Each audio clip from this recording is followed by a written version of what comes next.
네, 오늘 마가복음 18번째 시간입니다. 마가복음 3장 31절에 35절까지의 말씀으로요.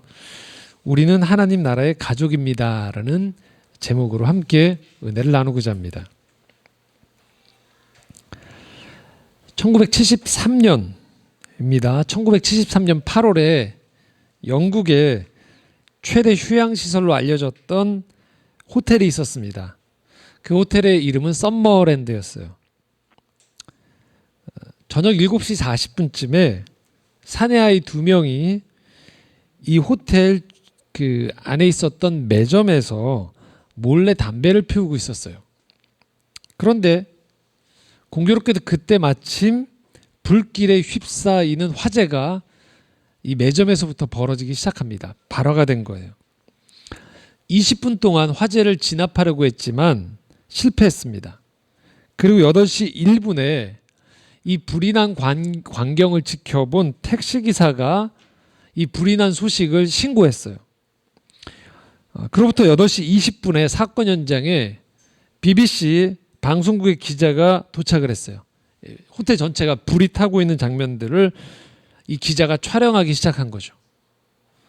그런데 이때 희한한 사람들을 발견한 거예요. 호텔 밖으로 도망가지 않고 호텔 안으로 들어가거나 이 현장에 그대로 서 있었던 사람들이 카메라에 찍힌 거예요.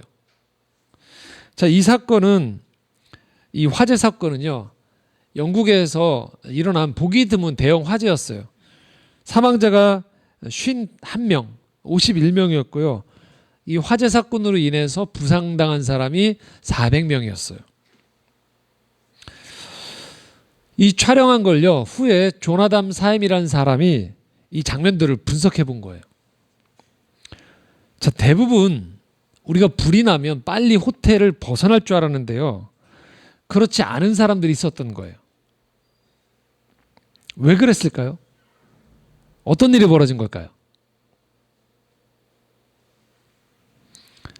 나가지 않았던 사람들이, 그러니까 호텔을 밖으로 불이 나는데도 불구하고 도망가지 않았던 사람들이 어떤 사람들일까요?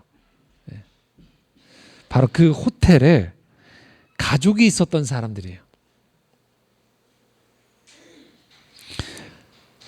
그러니까 호텔에 가족이 있는 사람은 불이 나더라도 먼저 나가는 게 아니고요. 그 호텔에 머물거나, 그러니까 가족이 나오는 걸 기다리거나 도리어 불길 속으로 다시 들어간 거죠. 이 화재 사건이 일어났을 때요, 가족으로 왔던 사람들의 67%는 이 화재 사건 가운데 분석을 해보니까 함께 움직인 거예요. 그런데 친구끼리 온 사람은 25%만 서로를 찾았대요. 그리고 30가족이 이 화재 사건 가운데에서 가족을 찾아 헤매는데 그 중에 절반의 사람들이 가족을 찾은 거예요. 하지만 19팀이 친구끼리 왔답니다. 그런데 그 중에 한 팀도 탈출하기 전에 서로를 찾아서 헤맨 경우가 없다는 거예요. 위기의 순간이 닥치니까요, 가족 관계의 사람들은 아주 짧은 시간에 엄청난 효율성을 발휘하면서 뭉친 거예요. 그런데 친구 관계에서는 전혀 찾아볼 수가 없더래요. 가족들은 이 불이 났을 때 엄청난 대가를 치르면서 가족 중에 행동이 느린 사람을 배려하거나 또는 늦게 출구에 도착한 사람도 있고, 심지어는 나머지 가족을 데려오기 위해서 목숨을 걸고 안에 들어갔다가 생명을 잃었던 사람도 있었던 거죠. 하지만 이 친구끼리 왔거나 개인이 온 사람들은요, 모두 불이 나니까 재빠르게 비상구를 찾아갔다는 거죠. 자, 이 사건을 보면서 우리가 알게 되는 것은요, 이마만큼 이 가족이라는 이 공동체의 위력이 크다는 거죠. 자, 그런데요, 놀랍게도 이렇게 위력이 큰 가족은요, 때로는 서로를 가장 힘들게 하는 사람이 될 수 있어요. 서구가 우리보다는 이 가족 중심의 혈연 중심의 이 묶여 있음이 좀 덜하거든요. 그래서 벌어진 일이 어떤 일이냐면요. 우리나라 사람들은 가족이 서로를 구속하는 경우들이 좀 많거든요. 그래서 안 좋은 일이 벌어져요. 어떤 일이 벌어지는 줄 아냐면 존속 살해 비율. 그러니까 가족이 가족을 죽이는 비율이요. 영국이나 미국, 프랑스는요. 보통 1에서 많아야 3%래요. 근데 우리나라는 6%입니다. 그러니까 전체 일어나는 살인 사건의 6%가 가족이 가족을 죽이는 거죠. 이게 바로 가족이라는 이 집단이 가지고 있는 빛 그리고 그림자죠. 가족은 때로는 내 인생의 힘이 되어지기도 해요. 그런데 가족은 때로는 내 인생의 덫이 되어지기도 하고 심지어는 늪이 되어지기도 하는 거죠. 하지만 분명한 사실은 이 가족이라는 제도는요, 가정은요, 하나님의 선물이에요. 자, 창세기 2장 18절에 보면 하나님이 이 태초의 가족을 불러주셨을 때 이런 모습이 나옵니다. 함께 창세기 2장 18절 읽겠습니다. 여호와 하나님이 이르시되 사람이 혼자 사는 것이 좋지 아니하니 내가 그를 위하여 돕는 배필을 지으리라 하시니라. 혼자 있는 모습을 하나님은 보기 좋지 않게 여기신 거예요.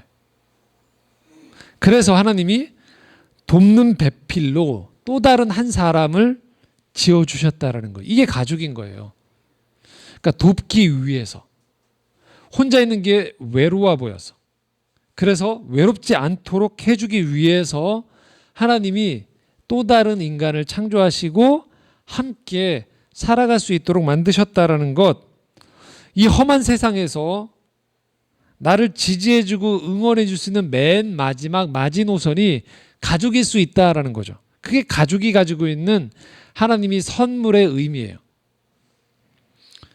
그렇기 때문에 하나님은 이 가족을 창조하실 때 우리가 아는 신체의 일부로 이 가족을 만드셨다고 표현하고 있어요.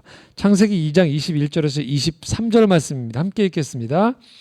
여호와 하나님이 아담을 깊이 잠들게 하시니 잠들매 그가 그 갈빗대 하나를 취하고 살로 대신 채우시고 여호와 하나님이 아담에게 취하신 그 갈빗대로 여자를 만드시고 그를 아담에게로 이끌어 오시니 아담이 이르되 이는 내 뼈 중에 뼈요 살 중에 살이라 이것을 남자에게서 취하였은즉 여자라 부르리라 하니라. 종종 우스갯소리로 여성이 더 우월한 이유가 남자는 흙으로 만들었고 여자는 남성의 신체 일부로 살아있는 존재 일부로 만들었다. 그래서 여성이 더 우월하다. 이런 우스갯소리가 있는데요. 이 말씀의 요점은 이건 거죠. 가족을 만들 때, 내 파트너를 만들 때 내 신체의 소중한 일부가 떨어져 나가서 그것들을 통하여서 또 다른 생명체가 만들어졌다라는 것. 뗄래야 뗄 수 없는 것. 가장 소중한 존재가 바로 가족이라는 거예요. 그렇기 때문에 여러분, 이제 여름이 좀 지나는데 여름에 보면 이 블록버스터 영화라고 하죠. 할리우드 영화에 보면 엄청난 많은 돈을 들였던 영화들, 제작비가 천문학적인 액수를 들였던 영화들이 있어요. 막 최첨단 무기가 나오고 뭐 여러 가지가 나온단 말이죠. 그런데 그 핵심에 흐르고 있는 정서가 뭘까요? 가족이에요. 가족. 가족이 위기에 빠졌는데 가족을 구출한다든지 또 떨어져 있던 가족이 모인다든지 결정적인 순간에 이 가족이 힘을 발휘하는 쪽으로 움직여져서 사람들이 막대한 제작비에 의해서 움직여지는 기계나 여러 가지 다른 외부적인 장치로 감동을 받게 하지 않고요. 그런 것들은 쾌감을 주거든요. 그런데 정서적인 울림을 주도록 만든 게 바로 가족이라는 걸 알고 있는 거죠. 사람들의 마음속에. 그래서 이 많은 제작비를 들인 영화일수록 그 흐르고 있는 스토리의 중심에는 가족을 집어넣고 있어요. 그만큼 사람들은 기승전 다시 가족으로 돌아가면 그 모종의 때로는 그 가족이 나를 힘들게 해서 애증이 있고 벗어나고 싶은 마음이 있든 또는 가족에 대한 고마움이 있든 궁극적으로 가족과 깊이 연관되어 있는 것이죠. 가족이 그만큼 중요하고 하나님도 이 세상을 창조하실 때 그렇게 가족을 디자인하셨습니다. 자, 만약에 그렇다면 이렇게 소중한 가족을 하나님께서 말씀을 통하여서 도전을 던져주시고 말씀으로 이 가정을 회복해 한다라면 마땅히 예수님은 이 가족을 소중히 여기는 쪽으로 말씀을 전하시고 말씀을 강화시켜야 돼요.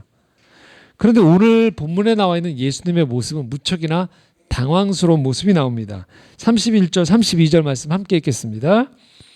그때 예수의 어머니와 동생들이 와서 밖에 서서 사람을 보내어 예수를 부르니 무리가 예수를 둘러앉았다가 여짜오되 보소서 당신의 어머니와 동생들과 누이들이 밖에서 찾나이다. 지난주 말씀에 이어지는데요. 사람들이 둘러서 막 예수님이 기적과 이적을 베푸시고요. 여전히 예수님은 식사할 겨를도 없을 정도로 사람들이 몰려들고 있고 또 예수님의 가장 가까운 주변에는 제자들이 있는 거죠. 그런데 이 모임에 집 밖에 지금 소식이 전해온 거죠. 누가 찾아왔다? 예수님의 가족이 찾아왔다고 해요. 예수의 어머니 그리고 동생들이 밖에 왔다라고 얘기하는 거예요. 그 사람을 보내서 예수님에게 지금 우리가 왔다라고 얘기하고 있는 거예요. 그런데 이 이야기를 들은 예수님이 곧바로 나가지 않으세요. 그리고 이상한 말씀을 하세요. 33절에서 35절까지의 말씀입니다. 함께 읽겠습니다. 대답하시되 누가 내 어머니이며 동생들이냐 하시고 둘러앉은 자들을 보시며 이르시되 누구든지 하나님의 뜻대로 행하는 자가 내 형제요 자매요 어머니이니라. 안 나가시는 거예요, 예수님이. 그리고 뭐라고 얘기하세요? 누가 내 어머니이고 동생들이냐. 그러니까 밖에 지금 어머니와 동생들이 왔다고 그러는데 안 나가면서 도대체 내 어머니와 동생들이 누구냐라고 하시는 거예요. 그리고 그 예수님 주변에 둘러앉은 사람들, 제자와 여러 그 병을 치유받기 위해서 또 여러 예수님을 따르는 그 무리들을 쳐다보시면서 뭐라고 하냐면요. 내 어머니와 동생들을 보라 하는 거예요. 거기 있는 사람들을 이야기하는 거예요. 누구든지 하나님의 뜻대로 행하는 자가 내 형제요 자매요 어머니다라고 말씀을 하시는 거예요. 뭔가 단절이 일어나는 장면들이 일어나는 거예요. 이 얘기하시고 난 다음에 바로 밖으로 나가셨다라고 성경은 기록하지 않아요. 어떻게 된지 모르죠. 물론 분위기상으로 안 나가셨을 가능성이 많지만 성경은 거기까지 얘기하지는 않아요. 하지만 곧바로 혈육이 왔음에도 불구하고 나가지 않고 예수님이 지금 이 자리에서 하신 말씀이 무척이나 충격적인 말씀이에요. 왜 그러셨을까요? 예수님 조금 떠서 이제 가족이 부끄러운 걸까요? 이제 나사렛에서 촌 사람들하고 내가 이제는 좀 거리를 둬야겠다. 나는 이전에 내가 아니야. 이런 걸까요? 아니면 지난주 우리가 살펴봤던 그 말씀에 친족들이 찾아와서 예수님 보고 미쳤다고 했잖아요. 그래서 예수님이 삐지셨나? 마음이 상하셔서 이제 내가 가족들하고는 내가 더 이상 관계를 안 맺겠다. 또는 예수님이 무척 이상주의자가 되어서요. 자기가 실현하는 그 이상주의에 도달하기 위해서 그냥 아예 혈연이나 가까운 사람들 관계를 다 잘라버리기 위해서일까요? 도대체 예수님이 왜 무슨 상황에서 이 말씀을 하고 계신 걸까요? 자, 네 가지 이 말씀의 단서를 가지고 여러분들과 은혜를 나누고자 합니다. 첫 번째는요. 예수님이 지금 35절에 이렇게 말씀하고 있어요. 누구든지라고 표현하고 있어요.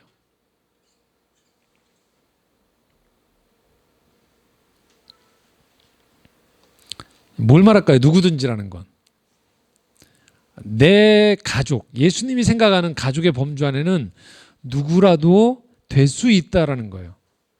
가족의 범위를 예수님이 갑자기 확장시키시는 거예요. 혈연, 지연, 성별, 나이, 사회적인 성공 여부로 우리는 커뮤니티를 형성해요. 그런데 예수님은 지금 예수님이 전하신 이 말씀에 따라서 하나님 나라 안에서는 누구라도 한 가족이 될 수 있게 예수님이 열어두시겠다라는 거예요. 보통 우리는 가족이 결정돼 버려요. 태어나고 보니까 내가 그 가족이 돼버린 거죠. 그러니까 선택할 수가 없는 거예요. 근데 놀랍게도 예수님이 지금 이 두 번째 가족에 대해서는요, 다른 선택에 대한 가능성을 열어놓으시는 거예요. 때론 내 육신의 부모가 살아왔던 환경이 나를 누르고 발목을 잡거나 또는 그것이 정반대로 특권이 되어져서 구분짓는 방식으로 가족관계를 형성했던 사람들에게 새로운 가족이 도래했음을 선포하고 계신 거예요. 자, 두 번째는요, 이렇게 말씀하세요. 누구든지 다음에 하나님의 뜻대로라고 표현하고 있어요. 기준이 있어요. 기준이. 그 기준은요, 피가 아니라는 거예요. 자, 우리로 치면 조상 대대로 내려오는 이 혈연이 있거든요. 그래서 어떤 집은 우리 집이 양반 집안이라고 얘기하기도 하고요. 어떤 집은 우리 집이 양반 집안에 들어가지 못하는 천민 집안이라고 하는 그 신분이 미리 정해지고 그 울타리 안에서 살아가도록 만드는 거예요. 또 사람들은 그 범주 안에서 가족을 무조건 감싸고 돌게 돼 있어요. 그래서 많은 언론에 보면 인터뷰할 때 보면 가족 관계에서 자기 가족이 살인을 저지르거나 잘못을 하면 부모들이 필연적으로 어떻게 해요? 우리 애가 그런 애가 아니라고 표현해요. 감싸 안는 거죠. 혈연에 의해서.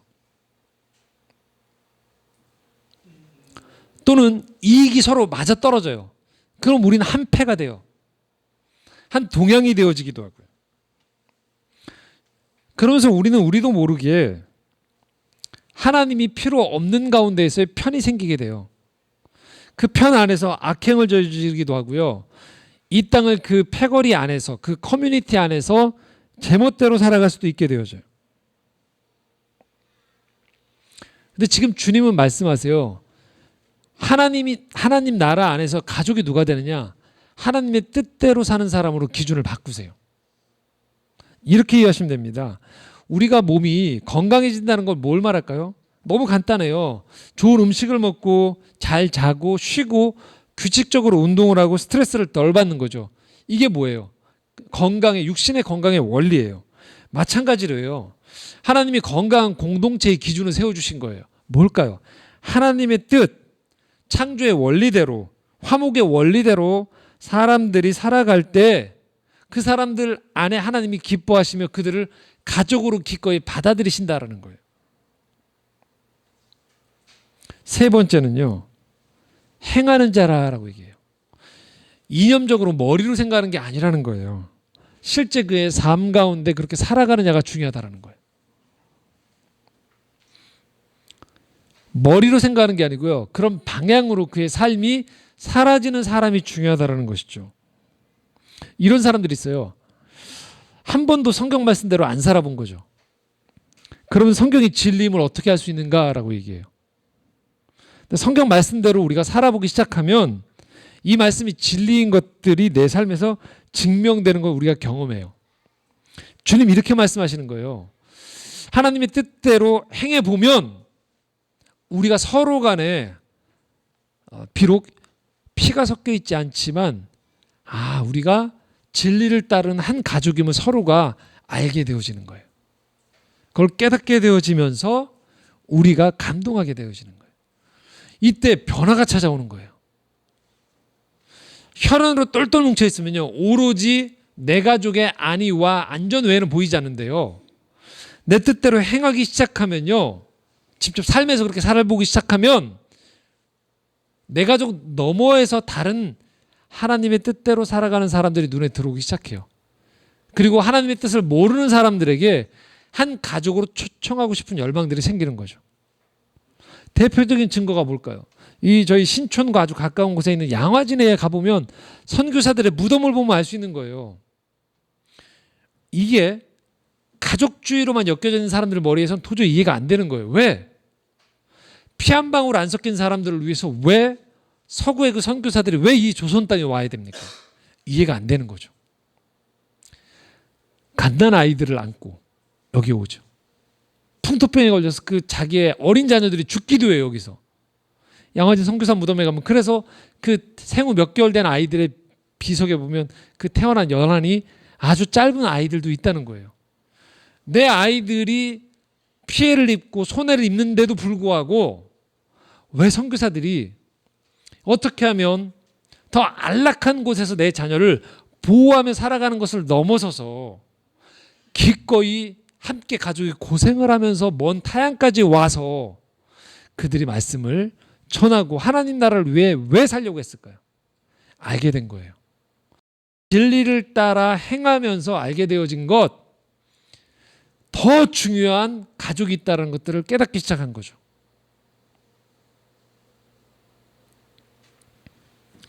이게 눈이 열려지면요, 삶의 지평이 달라지기 시작해요.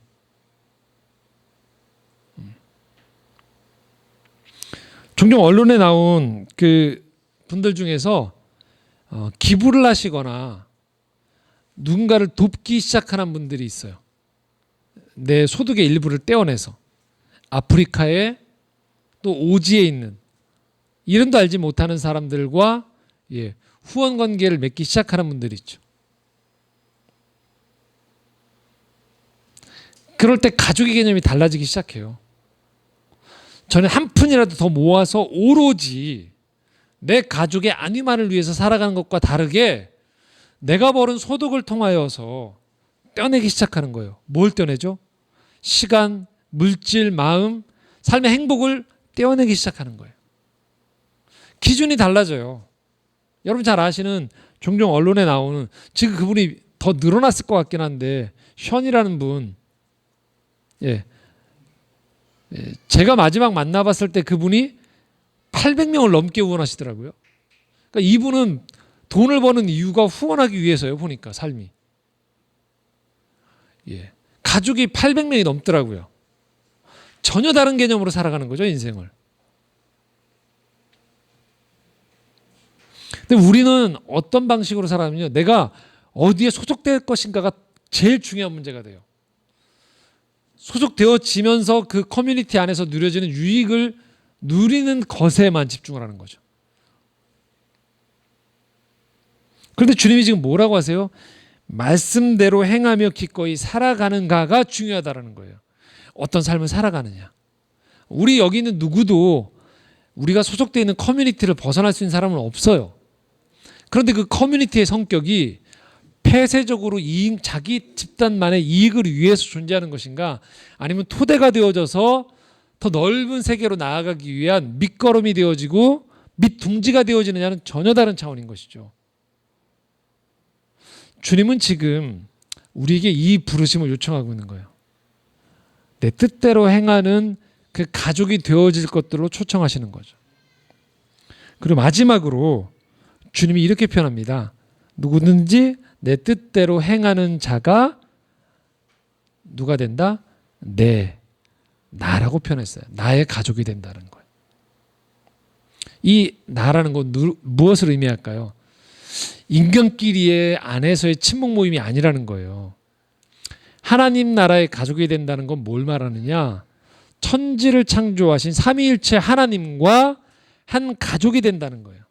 땅에서만 가족이 맺어지는 게 아니고요, 하늘과 땅에 만나게 된다는 거예요. 시간 안에서만 살던 사람들이 영원히 시간 안으로 들어옴으로 말미암아 영원의 시간이 우리 안에, 영원이라는 새로운 세계가 열려지면서 그 세계 안에서 우리가 하나가 되어야 된다는 거예요. 에베소서 4장 4절에서 6절까지, 그래서 이렇게 한 가족이 됨을 표현하고 있습니다. 함께 읽겠습니다. 몸이 하나요 성령도 한 분이시니 이와 같이 너희가 부르심의 한 소망 안에서 부르심을 받았느니라. 주도 한 분이시요 믿음도 하나요 세례도 하나요 하나님도 한 분이시니 곧 만유의 아버지시라.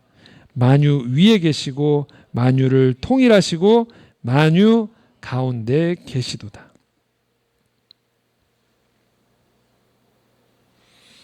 그러니까 기독교인이 된다는 건요, 기독교라는 분판에 들어간 걸 말하는 게 아니에요. 4장 6절 말씀 맨 마지막에 뭐라고 표현합니까? 하나님이 한 분이라는 거예요. 그런데 이 하나님이 어떻게 계세요? 만유, 온 세상에 온 우주 만물의 아버지시라는 거예요. 그분이 만유 위에, 만유의 가운데 계시면서 부르시는 거예요. 기독교 지평은 바로 이 우주적인 지평으로 우리를 초대한다는 거예요. 삼위일체 하나님이 이 세상을 창조하셨습니다. 우린 그 하나님을 믿고 있는 거예요. 우리는 보통 신 그러면 자꾸 자연법칙의 제1 원리를 생각하거나 그냥 부모님 때부터 믿었던 종교 하나를 내가 다니면서 그 종교적인 커뮤니티에서 신앙생활을 하고 있는 것을 기독교라고 착각을 해요. 그게 아니에요. 기독교는 뭘 말하느냐? 어떤 사람은 이게 맞아요 라고 하면서 자기 취향대로 살아가요. 난 이렇게 살고 싶어요 라고 얘기해요. 그런데 기독교는 뭐라고 얘기하느냐? 이 우주 만물과 천지를 창조하고 시간의 주인 되시며 영혼 가운데 계신 그 하나님이 너희의 아버지가 되어지고 이 세상의 우주 만물이 돌아가는 그 원리와 이 모든 것들이 그 하나님 안에서 있는, 그래서 우리를 이 우주 만물의 하나님의 동역자로 부르신 거죠. 우리 창조의 정원이 얘기하듯 가드너가 되어지는 거죠. 정원사가 되어지면서 서로가 협력하는 가운데 이 세상을 하나님의 아름다운 나라로 만드는데 동역자로 다 불렀다라는 거예요. 네 편, 내 편이 없다는 거죠.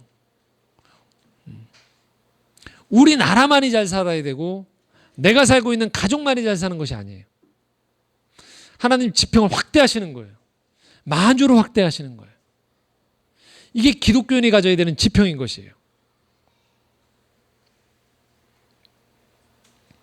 성부, 성자, 성령 삼위 하나님이 한 몸으로 우리와 교제를 하시는 가운데 계시를 통해서 우리를 이 세계의 가족으로 우리를 초청해 주고 있는 거예요. 우리가 하늘을 바라볼 때 종종 우리는 우리도 모르게 이렇게 바라보게 돼요. 내가 바라보고 있는 직장 위에서로 그 하늘을 규정지어요. 내가 처해 있는 경제적인 환경 속에서 위를 쳐다보면서 그것이 전부인 양 얘기예요. 근데 하나님은 우리를 그 세계 너머에 온 우주 만물로 확장시키시는 거예요. 영혼으로 확장시키시는 거예요. 우리가 비록 밟고 있는 땅은 작고 제한적이고 반복적일 수 있으나 우리가 살아가는 이 가족의 부르심은요 훨씬 더 확장되어 있다는 거죠. 그 나는 그냥 내가 경험하고 있는 내 육신에서 경험하는 내가 전부의 내가 아니라는 거예요. 우리란 존재는 훨씬 더 큰 존재예요. 훨씬 더 위대한 존재이고요. 훨씬 더 큰 부르심 앞에 놓여 있는 존귀한 존재라는 거예요. 그 부르심을 우리를 불렀다라는 거예요. 우리는 오늘도 세상을 살면서 수많은 장벽들과 수많은 울타리들 속에서 서로 갑갑함을 느끼는 거예요. 서로가 서로를 힘들게 하고. 근데 주님은 자꾸 이걸 낮추도록 요청하세요. 우리가 서로가 연결되어 있는 것들임을 보게 하신다라는 거예요. 그래서 우리의 삶의 고민의 지평이 고작 내가 살아가는 이 땅덩어리 안에서 이걸 경작하면서 그냥 안분하면서 만족하며 살아가는 것들을 넘어서의 훨씬 더 큰 원리로 우리를 불러주고 계신 거예요. 제가 얼마 안 되지만 창조의 정원의 이 공동체 우리 지체들과 함께 말씀을 나눌 때 늘 염두에 두는 게 있습니다. 그것은 무엇인 줄 아세요? 제가 종종 드리는 말씀인데요. 이 자리에 저와 처음 예배를 드리는 분이 앉더라도 심지어 그분이 지금 신앙생활을 하고 있지 않거나 기독교를 대적하고 있는 분이 이 예배 자리에 와서 함께 말씀을 들으시더라도 부끄럽지 않은 말씀인 거죠. 그분들도 동의가 되어지거나 최소한 머리를 절레절레 흔드는 말씀을 전하지 않으려고 해요. 왜요? 하나님의 진리는 모든 사람들에게 보편적으로 적용될 수 있는 말씀의 진리이기 때문에 그래요. 지금 내가 그걸 당장 동의하든 동의하지 않든 우리의 삶의 고민은 우리끼리 언어가 통하는 사람들끼리 매일매일 익숙한 사람들끼리의 범주가 아니라는 거예요. 그 범주를 넘어가서의 어느 곳에서도 통용될 수 있는, 비록 우리는 가치관, 삶의 경험들이 제한되어 있기 때문에 완벽하게 거기서 벗어날 수는 없죠. 하지만 어떤 계기를 통해서 내가 가지고 있는 편견, 부족함들이 드러나기 시작할 때 기꺼이 그 진리 앞에서 우리가 우리를 내려놓을 수 있어야 된다는 것이죠. 그런 사람들이 모여 있는 게 뭘까요? 그게 바로 하나님 나라의 가족인 거예요.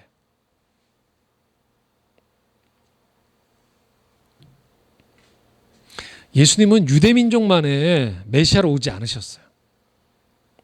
예수님은 그 당시에 1, 2세기에 팔레스타인 지방의 중동 사람들만 위해 오신 분이 아니었어요. 그분은 시간을 뚫고 오신 영원 가운데 오셨던 하나님이세요.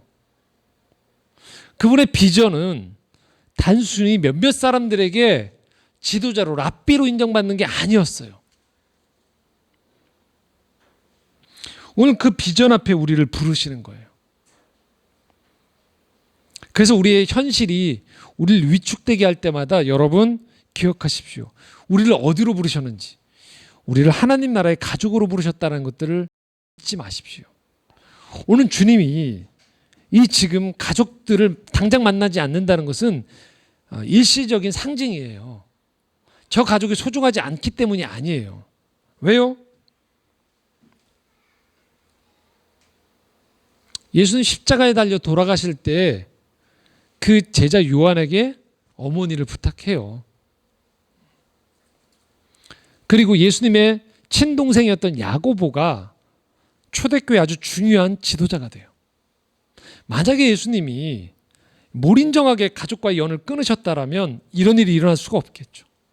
그러나 그분은 자신의 가족도 너무너무 소중하지만 이 가족이 가족주의에 함몰되어져서 서로간만을 쳐다보는 가족이 아닌 이 가족이 하나의 미랄이 되어져서 수많은 생명을 잉태하는 가족의 통로가 되어지기를 원하셨던 것이죠. 우리의 기도가 바뀌어져야 되는 거예요. 이렇게 바뀌어져야 되는 거죠. 예수 믿고 우리 가족 잘되게 해주세요에 머무는 게 아니고요. 우리 가족이 하나님 나라라는 더 큰 공동체 안에서 이 땅을 살도록 우리를 부르셨군요. 그렇게 쓰임받기 원합니다로 우리의 기도가 바뀌어져야 되는 것이죠. 우리가 해야 될 일은요, 우리 집안을 일으킬 자녀를 세우는 일이 키우는 게 전부가 아닌 거죠.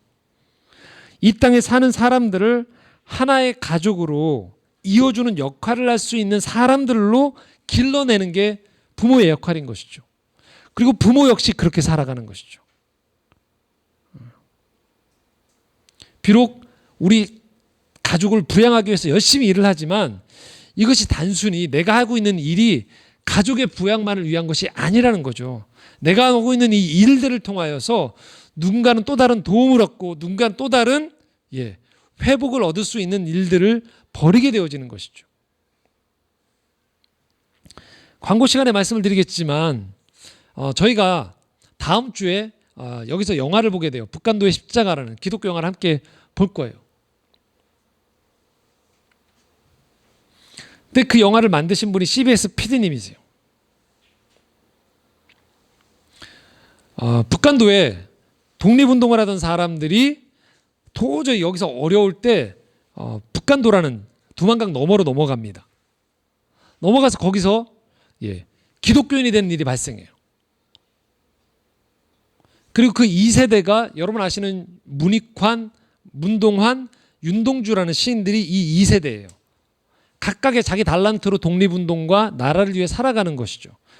그것을 직접 이 CBS PD분이 북한도의 땅을 밟아가면서 다큐멘터리를 만드신 거예요.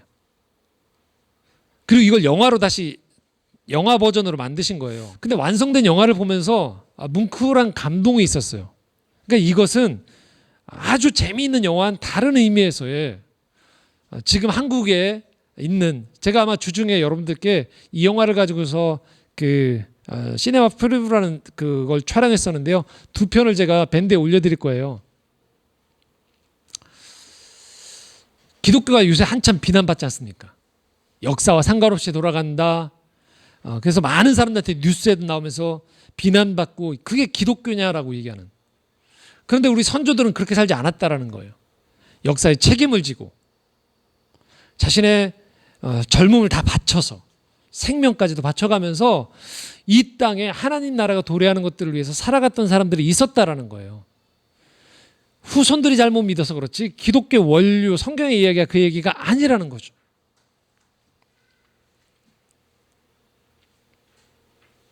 또 다른 가족이 있음을 보여주는 것이죠.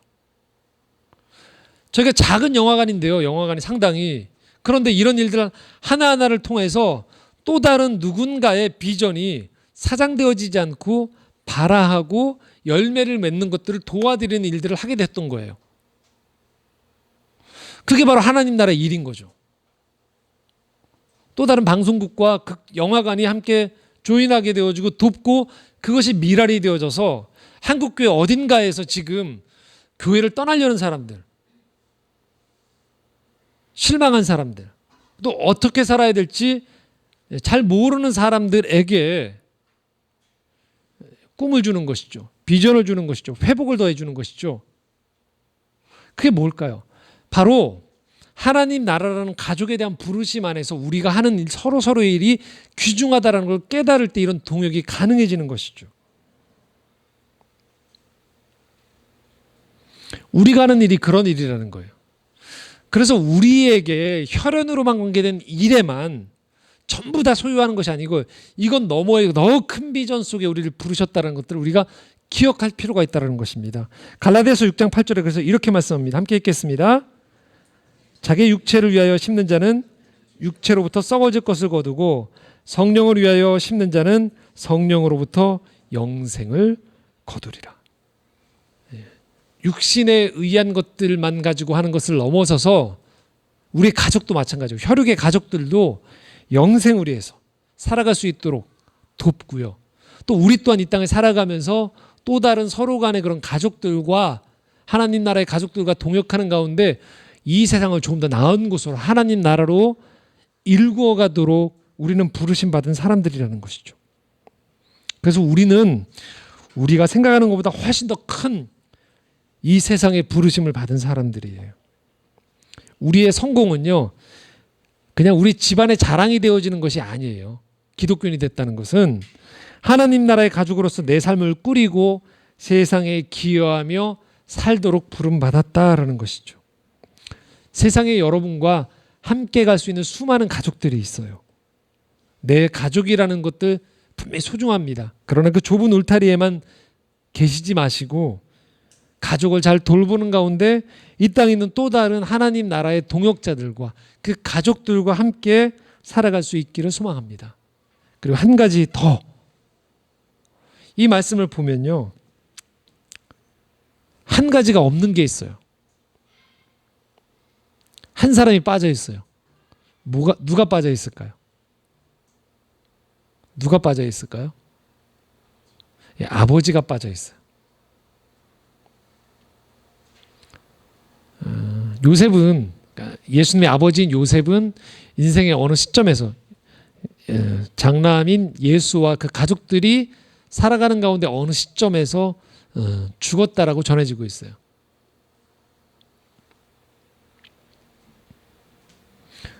우리가 기억할 건 이겁니다. 가족은 영원할 수 없어요. 또 완벽한 가족도 없다는 거예요.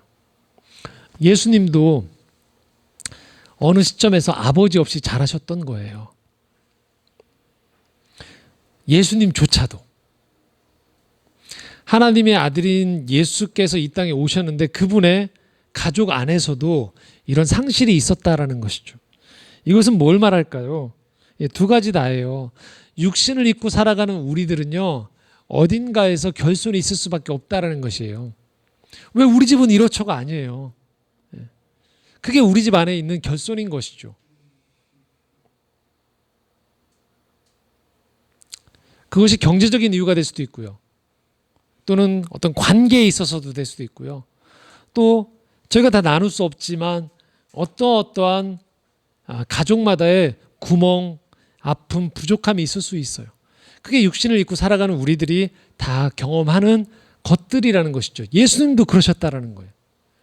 그런데 여기에 머물러서 그 부족함들을 바라보면서 원망하면서 반대 심리로 보스 것들을 채워나가는데 자신의 인생을 쓰기보다 예수님은 이런 핸디캡 너머의 더 큰 가족으로 이 가족의 지경을 넓혔던 것이죠.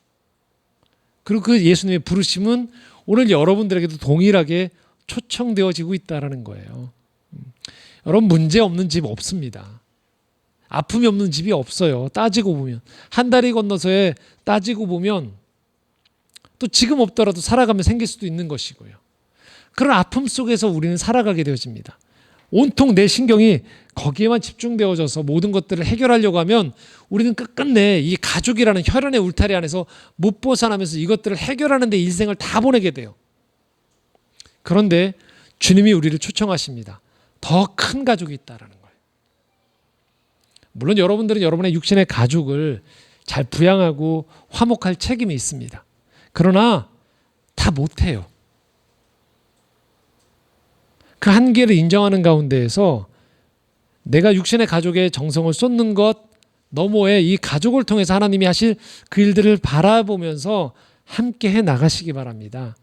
그럴 때 오히려 내가 조율해서 만들어내려고 했던 가족의 모습보다 또 내 자녀의 모습보다 하나님은 훨씬 더 큰 비전 속에서 우리 자녀들을 양육해 주세요. 우리의 부부관계를 책임져 주세요. 우리의 친지관계들을 하나님이 그렇게 이끌어 주세요.